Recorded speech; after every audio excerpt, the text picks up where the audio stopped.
আমাদের পশ্চিমবাংলার মাননীয় মুখ্যমন্ত্রী মমতা ব্যানার্জি এবং তৃণমূলের সাধারণ সম্পাদক এবং পশ্চিমবাংলার যুবর আইকন অভিষেক ব্যানার্জির মনোনীত তৃণমূল প্রার্থী হয়েছেন আপনি ফলতা থেকে। ফলতার মানুষের কাছে কি বার্তা দিয়ে চাইছেন উন্নয়নের জন্য? দেখুন, আমাদের মাননীয় মুখ্যমন্ত্রী মমতা ব্যানার্জি মহাশয়া এই 15 বছরে কি উন্নয়ন করেছেন আমরা জানেন। ওনার প্রকল্পের কথা বলতে গেলে আমাদের বক্তব্য শেষ হবে না। ঠিক একইভাবে আমাদের প্রিয় নেতা, প্রিয় সাংসদ, সর্বাধিক তৃণমূল সাধারণ সম্পাদক শ্রী অভিষেক ব্যানার্জি মহাশয় এই ডাইভারবার লোকসভা মাত্র 7টা বিধানসভায় 2019 থেকে 2024 এই 5 বছরে প্রায় 5,780 কোটি টাকার কাজ করেছেন।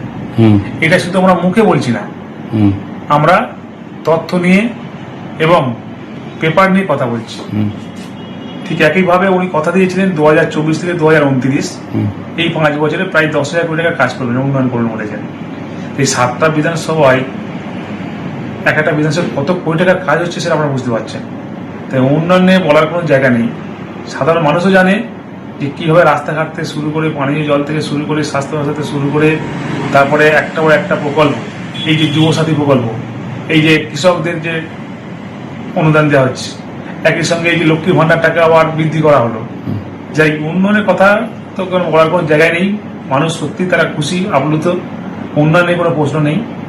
তবুও মানুষের চাহিদা বা আশা শেষ থাকে না। তাই আগামী দিনে মানুষের যে চাহিদা আছে, যে আশা আছে, সেই আশাটাকে কিভাবে আমরা আমাদের ক্ষমতা, ইতিহাস, সামর্থ্য অনুযায়ী কীভাবে আগামী দিনে আমরা সেটা পূরণ করতে পারি সেটা নিশ্চয়ই আমরা চেষ্টা করব। কিন্তু আমরা সারা বছর মানুষের সঙ্গে ছিলাম, আছি, আগামী দিন থাকবো। কারণ আমাদের নেতা শ্রী অভিষেক ব্যানার্জি সর্বদাই বলেন যে বছরে 365 দিন আমরা মানুষের সঙ্গে থেকে পাশে থেকে কাজ করবো এবং সুখ দুঃখের সাথে কাজ করবো।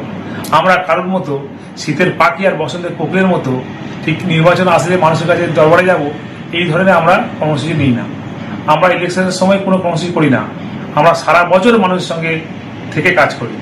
তাই অনেকে আছে ইলেকশন আসলে শীতের পাখির মতো, বসন্তের কোকিলের মতো ভোট ভিক্ষা চাইতে আসে। আমরা ইলেকশনের সময় ভোট ভিক্ষা চাইতে চাই না। আমরা সারা বছর মানুষের অন্তরে থাকবো, মানুষের মনের জায়গায় থাকবো, থেকে মানুষকে নিজের আপন করে নিয়ে প্রত্যেকটা মানুষকে, প্রত্যেকটা পরিবারকে নিজের আপন, নিজের পরিবার মনে করে, স্বজন মনে করে আমরা সবাইকে সঙ্গে নিয়ে আগামী দিনে পথ চলবো। এইভাবে আমরা বিগত দিনে করেছি, আগামী দিনে করবো।